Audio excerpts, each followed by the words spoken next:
মামু চম্পা কত দাদা আছে কত করে 30 টাকা খালি কম 30 টাকা আলি বেশি হচ্ছে না 20 টাকা রাখেন না মামা তোমার দাম তো বেশি করা পাওয়া যায় না আচ্ছা গণন দিলে কত আছে আচ্ছা কেটে দাও সিল ক্যাবিনেট টাকা রাখুন শুকলা বলবো না আমার করে আছে শুকলা শোনাই দে এমন সব আমরা রাইস না গিলালা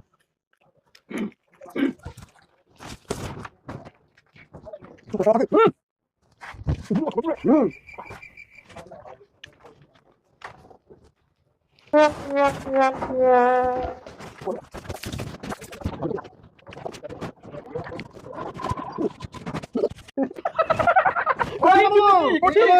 হ্যাঁ ঠিক আছে শুকলা কোন পারা 1 2 3 4 এক আলি মামা তোমার দিলে এটা ঠিক ওরা সাইড দিকে আরে গলা কই আমি তো দিছি এই সাইডটা জুলাই এই যে জুলাই দিছেন না আপনি দিতে পারে সাইডটা কয়টা 30 টাকা এক টাকা কম 30 টাকা ঠিক আছে কঠিন তো বাপের বেটা না